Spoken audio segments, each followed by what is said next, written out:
जय गुरु जी संगत जी। गुरु जी की सारी प्यारी प्यारी संगत को मेरा दिल से प्रणाम। संगत जी, गुरु जी सत्संग चैनल पर आप सभी का हार्दिक स्वागत है। संगत जी, गुरु जी कहा करते थे कि सत्संग करन वाले दा भी भला ते सत्संग सुनन वाले दा भी भला। संगत जी, आप हर एक सत्संग को शुरू से लेकर अंत तक जरूर सुने, क्योंकि हर सत्संग में आपके सभी सवालों के जवाब होते हैं। संगत जी, आज की सत्संग को शुरू करने से पहले हम मंत्र जाप करते हैं। ओम नमः शिवाय, शिव जी सदा सहाय। ओम नमः शिवाय, गुरु जी सदा सहाय। जय गुरु जी संगत जी, आइए हम सत्संग को शुरू करते हैं। ब्रह्मा गुरुर्विष्णु गुरुर्देवो महेश्वरा गुरुर साक्षात पार ब्रह्म तस्मै श्री गुरुवे नमः। जय गुरु जी। जय गुरु जी संगत जी, अनंतम अनंतम शुक्राना मेरे मालिक का, मेरे महाराज का। संगत जी, आज हम गुरु जी की डिवाइन बुक दिव्य आभा के 44वें अध्याय का श्रवण करेंगे। इस अध्याय को शुरू करने से पहले मैं आपको कुछ बताना चाहूंगी। संगत जी, गुरु जी महाराज अनंत हैं और अनंत का वर्णन करने के लिए शब्द अपर्याप्त हैं और रहेंगे। संगत जी, गुरु जी महाराज ने हमें बड़े मंदिर जैसा दिव्य स्थान दिया, जिसे शिवलोक भी कहा गया है। गुरु जी ने बड़े मंदिर में स्थापित शिवलिंग में 12 ज्योतिर्लिंगों की शक्ति स्थापित की हुई है। संगत जी, गुरु जी महाराज खुद कहा करते थे कि जो भी बड़े मंदिर की पवित्र भूमि पर अपना पैर भी रखेगा, उसके बुरे कर्म जलकर राख हो जाएंगे। संगत जी, हमारे गुरु जी ने हमारी हर पीड़ा को दूर किया और आज तक करते ही आ रहे हैं। वे तो अंतर्यामी हैं, सब कुछ जानते हैं और हमारे कहने से पहले हमारी सभी पीड़ाओं को खत्म कर देते हैं। संगत जी, आज का सत्संग भी इसी तथ्य से जुड़ा हुआ है। आज का सत्संग नरेंद्र धन जी, जो कि अहमदाबाद से हैं, उनका है। आइए संगत जी, हम भी उनका ये दिव्य सत्संग सुन लाभ उठाएं। मृत्यु के रचयिता, श्रद्धालु की निजी नियति में गुरु जी का हस्तक्षेप, जहाँ पर वह भक्त को उन विपदाओं से बचाते हैं जिनका उसे ज्ञान नहीं है, और यह करने के लिए उसके कर्मों का निवारण समझना सरल नहीं है, साथ ही उसके बुरे कर्मों को समाप्त करने में सर्वशक्तिशाली के कृत्य जीवन और मृत्यु पर उनका अधिकार सिद्ध करते हैं। दुष्ट आत्मा बनाम गुरु ऊर्जा। नरेंद्र ढंड अब अहमदाबाद स्थित जनरल इलेक्ट्रिक में कार्यरत के परिवार को एक विचित्र समस्या थी। उनके पत्नी के शरीर में एक शक्तिशाली दुष्ट आत्मा ने प्रवेश कर लिया था। उनकी मां पटियाला में नव वर्ष के अवसर पर गुरुजी से मिली और उनका एक चित्र लेकर घर आई। परिवार ने पंचकुला में गुरुजी से भेंट करनी चाहिए, किंतु यह संभव नहीं हो सका। वह मनसा देवी चले गए। महिलाओं का सरलता से हर बात पर विश्वास करने के लिए नरेंद्र ने उन पर व्यंग्य कसा कि हर ईंट के पीछे 2 गुरु मिल जाएंगे। अंततः परिवार को चंडीगढ़ में शिवरात्रि के अवसर पर गुरु दर्शन का सौभाग्य प्राप्त हुआ। नरेंद्र ने अनेक सत्संग सुने और गुरु जी को यह भी कहते हुए सुना कि जो भी श्रद्धा से आया है वे उसके घर अवश्य जाएंगे। अगले दिन प्रातः 3:30 बजे यह शब्द सत्य सिद्ध हुए, जब उनके शयन कक्ष का द्वार खुला और नरेंद्र ने गुरु जी की छाया देखी। गुरु जी ने घर पर अपने आने के प्रमाण भी छोड़े। घर की सफाई करते समय दंपत्ति को कुछ स्वर्ण के अति महीन तार मिले। उनको यह पता नहीं था कि ये क्या है, परंतु अगले 20 दिन तक घर में वे उन्हें उठाते रहे। ये वही तार थे जो गुरु जी के वस्त्रों में सज्जित बेल बूटों में लगते हैं। नरेंद्र ने गुरु जी से मिलने का निश्चय किया और एक शनिवार को उनसे मिलने चंडीगढ़ गए। उन्होंने गुरु जी से अपनी पत्नी की समस्या का उल्लेख किया तो गुरु जी ने कहा कि उन्हें आशीर्वाद मिल गया है। नरेंद्र निराश हो गए। वह सोच रहे थे कि गुरु जी ने उनसे उनकी समस्या के बारे में क्यों नहीं पूछा या उनसे और अधिक बात क्यों नहीं करी। उस समय तक वे गुरु जी द्वारा उच्चारित शब्दों की पूरी शक्ति से अनभिज्ञ थे। उनके कथन सत्य वचन है, भले ही कितने भी अनौपचारिक रूप से किसी की समस्या का निवारण करने के लिए कहे गए हैं। नरेंद्र फिर गुरु जी के जन्म स्थान डुगरी ग्राम गए। वहां से वे यादगार के लिए गुरु जी के घर से एक ईंट ले आए। उस ईंट को धोकर उन्होंने अपने घर में पूजा स्थान पर रख दिया। उसी रात्रि को उन्हें एक स्वप्न आया। उन्होंने देखा कि वह नारी आत्मा जो उनकी पत्नी के शरीर में थी ने अब उनके शरीर में प्रवेश कर लिया। उनके मुख से वह बोली कि उसे कभी भी वश में नहीं किया जा सकता था, किंतु घर में रखी हुई वह ईंट इतनी शक्तिशाली है कि अब वह वहां पर और एक पल भी नहीं रह सकती और वह इसी समय यह घर छोड़कर जा रही है। परिवार की समस्या हल हो गई थी गुरु जी के घर से लाई हुई ईंट के कारण। वह एक ईंट नरेंद्र के उस परिहास की हर ईंट के पीछे 2 गुरु मिल जाते हैं का मुंह तोड़ उत्तर भी था। अथाह प्रयत्न करने पर भी अगले दिन नरेंद्र को वह पूरा स्वप्न याद नहीं आ रहा था, किंतु गुरुजी ने उनके मन की सभी शंकाएं यह कहकर दूर कर दी कि उन्हें एक ईंट के माध्यम से कृपा हुई थी। फिर गुरुजी ने सदा की भांति थोड़े से वाक्यों में गुरु की प्रकृति का रहस्य उद्घाटन यह कहकर किया, गुरु को कुछ भी बताने की आवश्यकता नहीं है। गुरु को इस स्तर तक मत गिराओ। गुरु को तुम्हारी समस्या का आभास है और वे उसका हल निकाल लेंगे। बार बार गुरु जी के यह शब्द सत्य सिद्ध हुए हैं। नरेंद्र की बेटी का उद्धार। जनवरी 1998 में नरेंद्र अपने भतीजे की पहली लोहड़ी पर होने वाले समारोह के लिए कुछ उपले लाने डुगरी गए। वह गुरुजी की मां से मिले, जिन्होंने उन्हें एक बोरी उपले ले जाने के लिए कहा, किंतु वे अपनी कार में केवल 5 उपले लेकर वापस आ गए। 3 दिन के पश्चात माताजी गुरुजी के पास दिल्ली में थी। गुरुजी ने उनसे प्रश्न किया कि क्या कोई उपले लेने आया था। मां को नरेंद्र का नाम पता नहीं होने के कारण उन्होंने कहा कि चश्मा पहने हुए एक युवक आया था और वह कुछ उपले अपनी कार में रखकर ले गया था। जब गुरुजी ने पूछा कि क्या बोरी भरकर उपले दिए थे, तो मां ने नकारात्मक उत्तर दिया। फिर गुरुजी जैसे अपने आप से बात करते हुए बोलने लगे कि होगा या नहीं होगा। यह उन्होंने 2 बार दोहराया। फिर वह बोले कि जब होगा वह देख लेंगे। शीघ्र ही नरेंद्र की पत्नी गर्भवती हो गई। उसके 8वें मास में नरेंद्र ने नवजात शिशु को लपेटने के लिए गुरुजी से उनके वस्त्रों के लिए आग्रह किया। गुरुजी ने मना कर दिया। शल्य क्रिया के दौरान नरेंद्र की पत्नी ने एक कन्या को जन्म दिया। जन्म के दिन ही उसके फेफड़ों में संक्रमण हो गया। नरेंद्र ने जब गुरुजी को बताया तो उन्होंने कहा कि सब ठीक हो जाएगा, किंतु तीसरे दिन उस नवजात शिशु की मृत्यु हो गई। नरेंद्र की पत्नी के टांकों में पस भर गया। 21 दिन में वह पस पेट में एक थैली के रूप में एकत्रित हो गया। नरेंद्र की पत्नी अत्यंत दुखी थी। उसने गुरुजी को उनके चित्र के सामने उनको भला बुरा कहा। विलाप करते हुए उसने कहा कि वह अपना बच्चा पहले ही खो चुकी थी और अब उसे यह समस्या हो गई थी। उस रात्रि में उसे अपना उत्तर मिल गया। गुरुजी ने उसे स्वप्न में दर्शन देकर उसे 21 दिन तक एक आरती करने को कहा। उन्होंने एक उपाय भी बताया। फिर उन्होंने कहा कि उसके उदर में वह थैली जन्म दिवस के 42 दिन बाद लुप्त हो जाएगी। शोक संतप्त मां ने गुरुजी के कथन का अनुसरण किया। उसने वह आरती 21 दिन तक करी। आश्चर्यजनक रूप से उस दिन के पश्चात उसे उस आरती के शब्द याद ही नहीं रहे। शीघ्र ही उसके टांकों के निकट एक छिद्र हो गया, जिसमें से पूरा पस बहकर निकल गया। परंतु नरेंद्र का दुख अब तक बना हुआ था। एक दिन वे अपने घर में दिया जलाते हुए रोने लगे। उस रात्रि गुरुजी ने नरेंद्र को स्वप्न में दर्शन दिए। वह उसे उस स्थान पर ले गए जहाँ नरेंद्र ने अपने नवजात शिशु को दफनाया था। उन्होंने उसे वहां खोदने के लिए कहा। फिर उन्होंने उस शिशु को उनके हाथ में रखने के लिए कहा, जो अचानक बहुत बड़ा प्रतीत हुआ। फिर गुरुजी ने दूसरे हाथ से उसके ऊपर जल छिड़का तो वह रो पड़ी। फिर उन्होंने नरेंद्र से 2 बार पूछा कि क्या उन्हें यह कन्या चाहिए। तब नरेंद्र कुछ नहीं कह सके। गुरुजी ने उन्हें बताया कि यदि उस समय वह उनकी मां के कहे अनुसार उपलों की पूरी बोली ले जाते, ये घटनाएं नहीं होती। इस शिशु ने जन्म ही नहीं लिया होता। गुरुजी ने समझाया कि नवजात शिशु के जीवित रहने से माता पिता में से एक की मौत निश्चित थी। उस स्वप्न में जो जागृत अवस्था में अधिक सत्य था, नरेंद्र ने कन्या को अस्वीकार कर दिया। गुरुजी ने फिर उस कन्या को मोक्ष दिया। नरेंद्र ने उस कन्या के शरीर से एक प्रकाश किरण निकलकर गुरुजी के कमल चरणों में जाती हुई देखी। गुरुजी ने कहा कि उसे वह मुक्ति प्राप्त हुई है जो तपस्वी सहस्त्र वर्षों की तपस्या के बाद भी प्राप्त नहीं कर पाते। उस शमशान घाट में गुरु कृपा से एक आत्मा को मुक्ति प्राप्त हुई थी और पुत्र को आयु वृद्धि। अक्षय अत्यंत विलक्षण बालक था। 3 वर्ष की आयु तक उसके शरीर व मूत्र से गुरुजी की सुगंध आती थी। एक दिन उसके पिता नरेंद्र ने उसकी जन्म पत्नी एक ज्योतिषी को दिखाई तो उन्होंने कहा कि उसकी आयु केवल 8 वर्ष तक ही है। दुखी मां ने नरेंद्र को गुरुजी से प्रार्थना करने के लिए कहा। दिसंबर 2001 में गुरुजी जालंधर में थे। नरेंद्र ने वहां जाकर गुरुजी को ज्योतिषी के कथन से अवगत कराया तो उन्होंने मात्र इतना उत्तर दिया कि ज्योतिषी लोगों को गलत मार्ग पर ले जाते हैं। कुछ दिन पश्चात एक भक्त ने जालंधर में ही एक समारोह का आयोजन किया था। गुरुजी ने नरेंद्र को आने के लिए कहा तो उन्होंने चंडीगढ़ में एक अधिवेशन होने के कारण अपनी असमर्थता व्यक्त करी। गुरुजी के अनुरोध पर नरेंद्र रात्रि 10 बजे चंडीगढ़ से जालंधर पहुंचे। गुरुजी उस समय प्रसाद वितरण कर रहे थे जो उन्होंने नरेंद्र को भी दिया। फिर नरेंद्र ने लंगर किया और उसके उपरांत गुरुजी के साथ हॉल में बैठ गए। सदगुरु ने पूरे प्रसाद बांटा। नरेंद्र को देते हुए बोले कि उन्होंने उसके पुत्र की आयु वृद्धि कर दी है। नरेंद्र को गुरुजी का कथन याद है, केवल रब ही यह कर सकता है और वह उसके सामने है। जब अक्षय का पाठशाला जाने का समय आया तो उसके अभिभावकों ने 3 स्थान पर प्रवेश पत्र भरे थे। 2 ने बहुत अधिक राशि दान के रूप में मांगी तो उनके बारे में सोच विचार ही बंद करना पड़ा। एक स्वप्न में गुरुजी ने अक्षय को जेब में उनका चित्र रखने का निर्देश दिया और कहा कि ऐसे उसका प्रवेश हो जाएगा।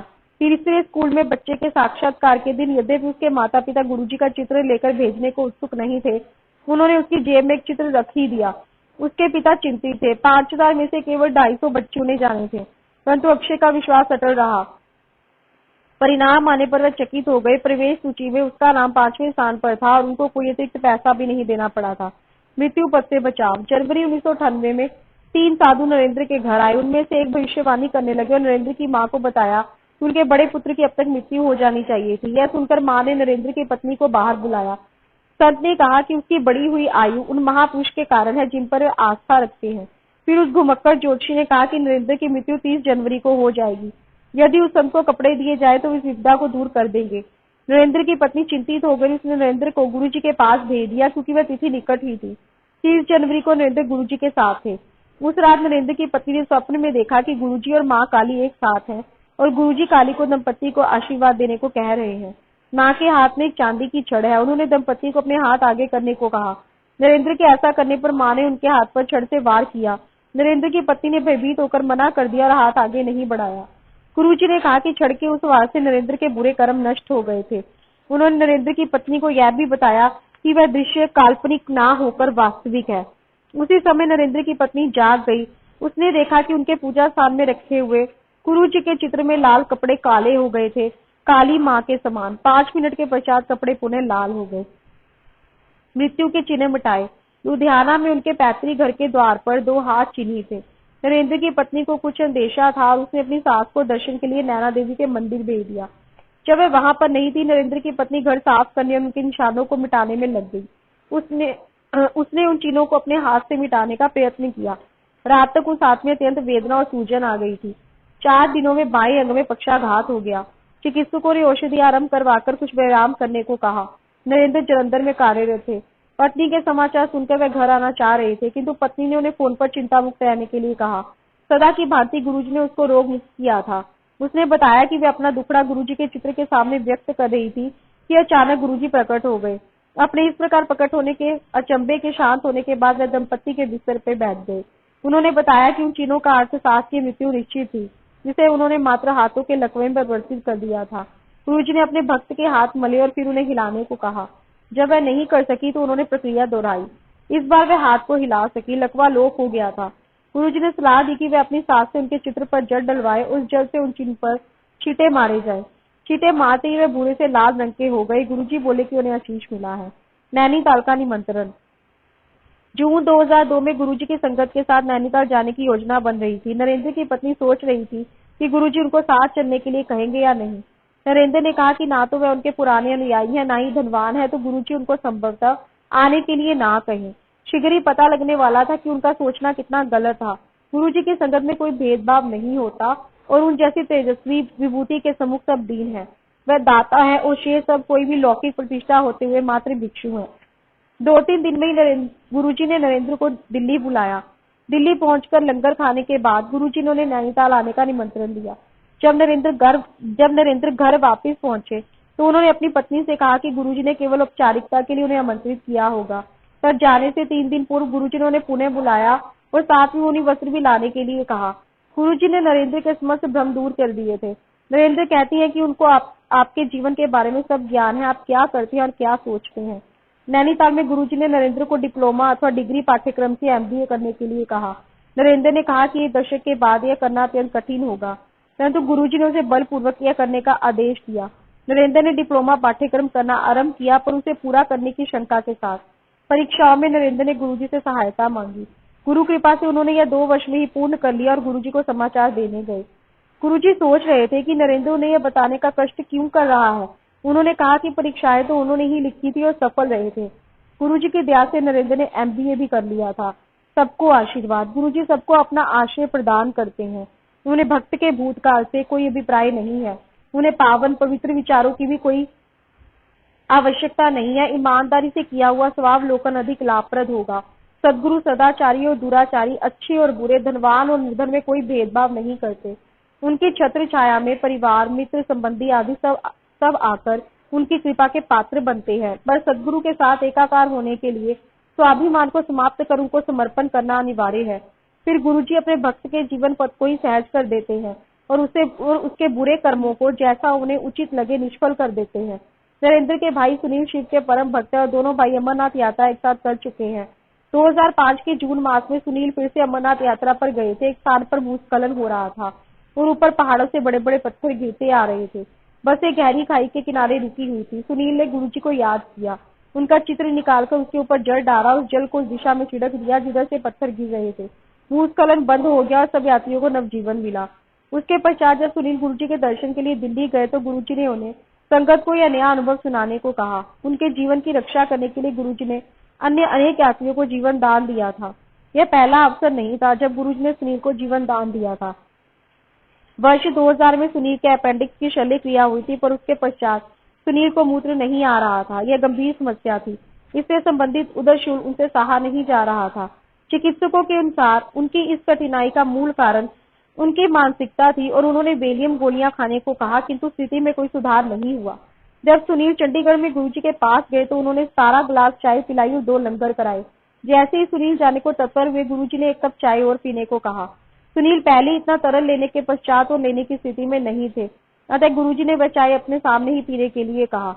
वह बोले कि अब सब ठीक हो जाएगा।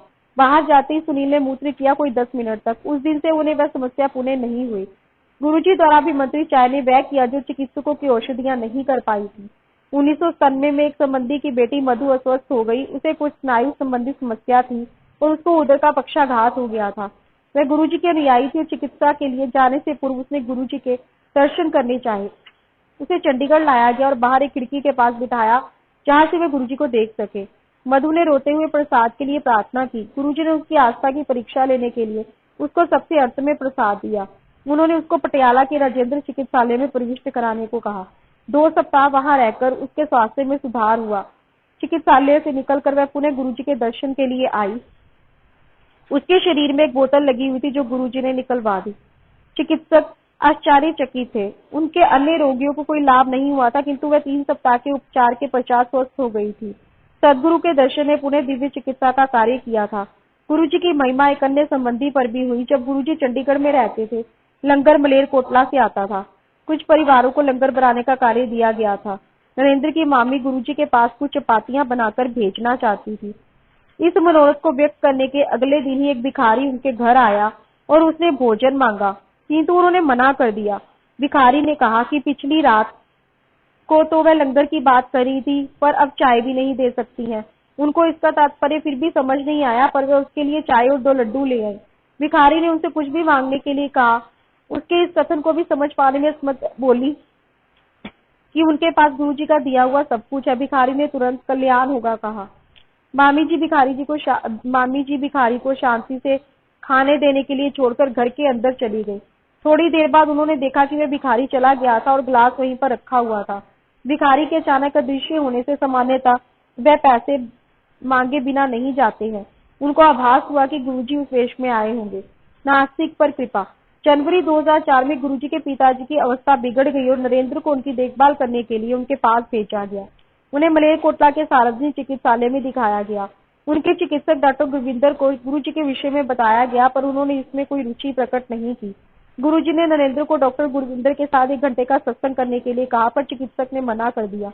गुरुजी ने फिर नरेंद्र को चिकित्सक से समय नियुक्त कर मिलने के लिए बोला। नरेंद्र की बातें सुनकर भी चिकित्सक ने अलौकिक पर विश्वास करने से बिल्कुल मना कर दिया और कहा कि सबका उत्तर विज्ञान के द्वारा दिया जा सकता है। फिर भी गुरुजी चिकित्सक को अपने मार्ग पर लाने को दृढ़ संकल्प थे। उन्होंने नरेंद्र को चिकित्सक को दिल्ली आने का निमंत्रण देने के लिए कहा। डॉक्टर गुरविंदर ने मना कर दिया, पर जैसे विधि की इच्छा उन्हें दिल्ली में आयोजित एक समारोह के लिए आना पड़ा।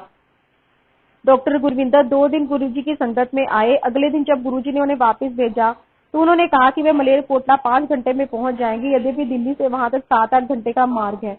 गुरुजी के कथनानुसार जब यात्रा में 5 घंटे ही लगे तो उनको बहुत अचंभा हुआ। दिल्ली में गुरुजी ने नरेंद्र को चिकित्सक से संपर्क स्थापित कर उनसे उनकी बेटी की कुशलक्षेम पूछने को कहा। जब नरेंद्र ने गुरुजी से कारण पूछा तो उन्होंने बताया कि वह मानसिक रोग से पीड़ित है।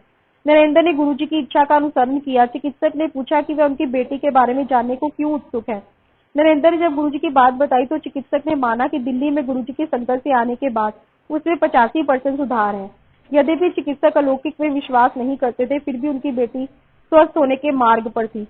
अगले सप्ताह वे फिर गुरुजी के दर्शन के लिए दिल्ली आए। शीघ्र ही उनकी बेटी पूर्ण रूप से स्वस्थ हो गई। नरेंद्र को गुरुजी से मिलने के बाद कुछ अभूतपूर्व आध्यात्मिक अनुभव भी हुए हैं। उनमें उन्हें न केवल गुरुजी के अलौकिक रूप के दर्शन हुए, उनकी धार्मिक प्रवृत्तियों में भी परिवर्तन हुआ है। स्पष्ट है कि ऐसे अनुभव करवाकर सदगुरु अपने भक्त को अध्यात्म रत्न देकर उसे सही राह पर लाने की चेष्टा करते हैं। अमरनाथ मैं ही शिव हूँ। नरेंद्र बचपन से शिव के भक्त रहे हैं। वे माला जपने और अमरनाथ जहाँ पर बर्फ का शिवलिंग है जाना पसंद करते थे।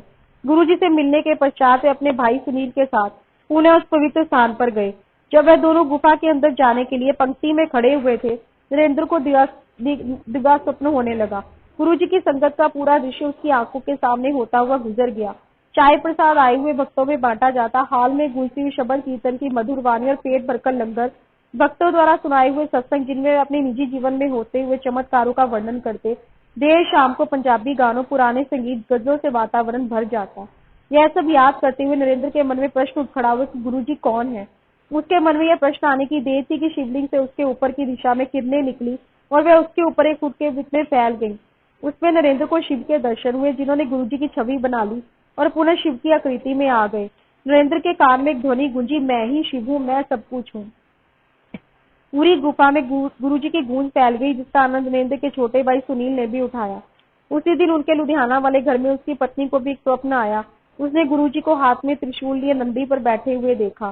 केवल 3 माह तक गुरुजी के पास जाने के बाद सर्वकर्ता गुरुजी ने भक्त को अपने वास्तविक रूप से परिचित करा दिया था, शिव। गुरुजी ने एक अन्य अवसर पर अपना परिचय दिया। नरेंद्र परिवार से समराला के निकट शिवलिंग के दर्शन करने गए थे। नरेंद्र की पत्नी ने उन्हें सोमवार को वहां दूध आदि अन्य सामग्री ले जाकर वहां पूजा करने के लिए कहा। नरेंद्र ने मना करते हुए कहा कि गुरुजी शिव और शिवलिंग है। उसी रात को उसकी पत्नी ने एक स्वप्न देखा, वह एम्पायर स्टेट में गुरुजी के सम्मुख बैठी हैं। उसने गुरुजी को एक पत्र दिया, वे एकदम उठे और अंदर चले गए और अपना एक चित्र लेकर आए। वह चित्र अति सुंदर था, किंतु उस पर से गुरुजी एकदम लुप्त हो गए और उस पर ओम की एक रीति दृष्टि गोचर हुई।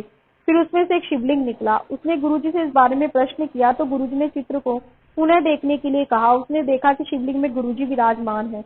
उसे अभी भी सब स्पष्ट था। जब उसने गुरुजी से पुनः प्रश्न किया तो वह बोले कि उनके पास आने के बाद उसे कहीं जाने की आवश्यकता नहीं है। गुरुजी ने उसे बताया कि उनके समक्ष आने के बाद और कहीं नहीं जाना चाहिए, क्योंकि वह ही रब है। तुम्हारी हृदय गति रुक जाएगी। एक बार गुरुजी लेटकर पाठ कर रहे थे और सब भक्त उनको घेर कर उनकी सेवा में लगन थे। एक भक्त जो उनके कमर चरण बहुत देर से दबा रहा था, थक गया और उसने अपना कार्य नरेंद्र को सौंप दिया। नरेंद्र प्रसन्न होकर गुरुजी के पैर दबाने लगे। उन्होंने गुरुजी के पैरों को हाथ लगाया ही था कि उन्हें अपना परिचय देने के लिए कहा गया। उन्होंने अपना नाम बताया तो गुरुजी ने जोर लगाकर पैर दबाने को कहा। थोड़ी देर बाद उन्होंने अपने तलुए जोर से दबाने के लिए कहा, क्योंकि उनमें अत्यधिक पीड़ा हो रही थी। 10 मिनट के पश्चात सदगुरु ने पुनः नरेंद्र को अपनी पूरी शक्ति लगाकर तलुए दबाने को कहा। उन्होंने वैसा ही किया। गुरुजी के पैर के अंगूठे से अमृत प्रवाह होने लगा, जैसे गाय दूध देती है। गुरुजी के पैर के आसपास 1 फुट तक का क्षेत्र उससे गीला हो गया। गुरुजी ने नरेंद्र को कहा कि अब देखो गुरु कौन है, उनका पूर्ण शरीर अमृत से भरा हुआ है। इसी प्रकार जब नरेंद्र ने गुरुजी को उनका वास्तविक रूप दिखाने के लिए विनती की तो उन्होंने नम्रता पूर्वक मना कर दिया। उन्होंने उसे समझाया कि वे 14,000 वाट के तार के समान है और उनके भक्त 0 वाट के बल्लभ। वह बोले कि अगर उन्हें छुआ गया तो छूने वाला नष्ट हो जाएगा। वह शिव है, उसके हृदय की धड़कन रुक जाएगी। समय आने पर वह उन्हें दर्शन करने की क्षमता देंगे। माला टूट गई। यदा कदा गुरुजी भक्त के निजी धार्मिक व्यवहार पर अपनी राय व्यक्त कर देते थे, पर ऐसे अवसर बहुत ही कम होते थे। माला को कुछ भी बताने को वह मना करते थे, क्योंकि ऐसे मनुष्य स्वाभिमानी हो जाता है। परंतु नरेंद्र इस प्रथा को अपने बचपन से करते आ रहे थे। एक दिन जब ऐसा अपने घर के पूजा कक्ष में कर रहे थे, वह समाधि में चले गए और बड़े मंदिर पहुंच गए। वहां पर वह हॉल में बैठे हुए थे और माला उनके सामने रखी हुई थी। गुरुजी अपने आसन पर आसीन थे और शिव मूर्ति के स्थान पर स्वयं शिव मानव रूप ग्रहण कर विराजमान थे। शिव के हाथ से एक किरण निकलकर उनकी माला पर पड़ी। उसी प्रकार से एक किरण गुरुजी के हाथ से माला पर आई। जैसे ही दोनों किरणें माला पर पड़ी, वह टूट गई। उसी क्षण नरेंद्र की चेतना लौटी। उन्होंने देखा कि उनकी माला वास्तव में टूटी हुई थी। उस दिन से नरेंद्र ने माला को कुछ भी बताना बंद कर दिया है। वह अब गुरुजी के कथन पर विश्वास करते हैं कि प्रार्थना कभी भी करी जा सकती है। प्रभु को याद करने के लिए ना कोई माला, ना कोई उपयुक्त समय चाहिए। ईश्वर को खाते पीते, घूमते, भोजन बनाते, लेटे हुए या कोई भी कार्य करते हुए कभी भी याद कर सकते हैं, उसको धन्यवाद दे सकते हैं। यथार्थ में समाधि की सफलता भक्त और ईश्वर के संबंध का प्रत्यक्ष प्रमाण है। यदि उन दोनों का संबंध अटल और अटूट है तो वह कहीं भी कभी भी किसी अवस्था, किसी भी वातावरण में तुरंत स्थापित हो जाएगा। भले ही उस समय कानों को चुभने वाला संगीत गूंज रहा हो, बड़ा मंदिर जहाँ पर गंगा के दर्शन होंगे। एक अवसर पर गुरुजी ने नरेंद्र उनके परिवार को कुछ दिन के लिए बड़े मंदिर में रहने के लिए कहा। वहां रहते हुए एक दिन नरेंद्र और एक अन्य अनुयायी हॉल में रखी हुई शिव प्रतिमा को साफ कर रहे थे। अचानक नरेंद्र ने उस मूर्ति के चरणों से अमृत निकलता हुआ देखा। उन्होंने उसे कपड़े से साफ किया, पर वह पुनः घिना हो गया। नरेंद्र के साथ जो अनुयायी थे उन्होंने कहा कि ऐसा संभव नहीं है। उन्होंने कहा कि नरेंद्र ने उस स्थान पर ब्रास तो नहीं लगाया होगा। जब उन्होंने स्वयं उसे साफ करने का प्रयास किया तो तुरंत ही वहां पर फिर अमृत प्रवाह हुआ। यह देखकर वह अचरज में पड़ गए। नरेंद्र पहली बार बड़े मंदिर दिसंबर 1998 में गए थे। गुरुजी ने स्वयं उन्हें और अन्य अनुयायियों को उसका भ्रमण करा के दर्शन कराए। अचानक सबने देखा कि आधा लिंग गीला है और वह सोच रहे थे कि यह कैसे संभव है। उनके ऐसा सोचते ही गुरुजी तुरंत बोले कि इस पर अमृत वृष्टि हो रही है। उन्होंने भविष्यवाणी करी कि एक दिन गंगा नदी स्वयं आकर इस लिंग को दुग्ध स्नान कराएगी। यह लिंग भारत के 12 ज्योतिर्लिंगों से भी प्रमुख होगा और जिनकी अभिलाषाएं कहीं और पूर्ण नहीं हो सकेंगी यहाँ होंगी। गुरु जी के इस कथन के एक सप्ताह बाद एक अन्य अनुयायी श्री सिंगला ने स्वप्न देखा कि गंगा इस लिंग को अपने जल से स्नान करा रही है। राधा कृष्ण के दर्शन। 2006 में नरेंद्र का परिवार मथुरा कृष्ण भक्तों के पावन स्थल पर तीर्थ यात्रा के लिए जाना चाह रहा था, किंतु अथक प्रयास करने पर भी उनकी योजनाएं क्रियान्वित होने से रह जाती थी। अप्रैल 2006 तक ऐसा ही चलता रहा। उसी समय परिवार बैसाखी के अवसर पर बड़े मंदिर में आया। गुरुजी ने नरेंद्र की पत्नी को स्वप्न में दर्शन दिए और उसको अपने कमर चरण दबाने के लिए कहा। उनके पैर दबाते हुए सदगुरु के चरणों में से कृष्ण की मूर्ति प्रकट हुई। उन्होंने उसे वह उनके पेट पर रखने के लिए कहा। जब उसने ऐसा किया तो वह पेट के अंदर जाकर अंतर ध्यान हो गई। फिर गुरुजी अपने कक्ष में गए और नरेंद्र की पत्नी ने देखा कि वह एक मंदिर में परिवर्तित हो गया है। वहां पर राधा कृष्ण का एक विशाल चित्र था। वह भक्त जो वृंदावन जाकर कृष्ण की प्रतिमा देखना चाह रही थी ने यह देखकर गुरुजी से स्पष्टीकरण मांगा। गुरुजी ने प्रश्न में उत्तर दिया कि क्या उसे दर्शन हुए, वृंदावन जाने की कोई आवश्यकता नहीं है, सब कुछ इधर ही है। नरेंद्र एक अन्य घटना का वर्णन करते हैं जिसमें गुरुजी ने अपनी वास्तविकता प्रकट की थी। एक स्वप्न में नरेंद्र को एक हाल में ले जाया जाता है। गुरुजी से बुलाकर 3 बार उसके कान खींचते हैं और फिर मस्तक के मध्य के स्थान को 3 बार छूकर कहते हैं कल्याण हो गया। कुछ दिन के पश्चात नरेंद्र ने देखा कि गुरुजी के लॉकेट पर, जिसे वह सदा पहने रहते हैं, ओम और शेषनाग की छवि अंकित है। यह अभी भी नरेंद्र के लॉकेट पर देखी जा सकती है। नरेंद्र ने इसका उल्लेख गुरुजी से किया तो वे बोले कि केवल भगवान यह कर सकते हैं, कोई और अपने को ईश्वर कह सकता है? वही परमात्मा है और यथार्थ में विधाता वही है। उनका रूप रहस्यात्मक आश्चर्यजनक है। नरेंद्र उनसे उनकी जूतियां प्राप्त करने की घटना का उल्लेख करते हुए कहते हैं कि वे 3 आकार की हैं, 6, 7 और 8, और गुरुजी उन तीनों को पहना करते थे। कई अन्य अनुयायियों ने भी गुरुजी के विभिन्न रूपों को देखा है। ऐसा केवल वही कर सकता है जिसने भौतिक पर विजय प्राप्त कर ली हो, जो माया से उच्च है, प्रकृति जिसके चरणों में निवास करती हो, जो उसका स्वामी हो, जो शिव है, जिसका कोई आदि मध्य या अंत नहीं है, जिसने काल समय से पूर्व जन्म लिया हो और जिसने गुरुजी के रूप में मानव जाति का कल्याण करने के लिए अवतार लिया हो। वह प्रेम सहित अपने भक्तों का संरक्षण करते हैं, उन्हें कभी भी अयोग्य होने का आभास नहीं होने देते और सदा अपने भीतर छिपी हुई दिव्यता को खोजने की प्रेरणा देते हैं। जय गुरु जी। शुक्राना मेरे मालिक का, आज की सेवा के लिए लख लख शुक्राना। जय गुरु जी।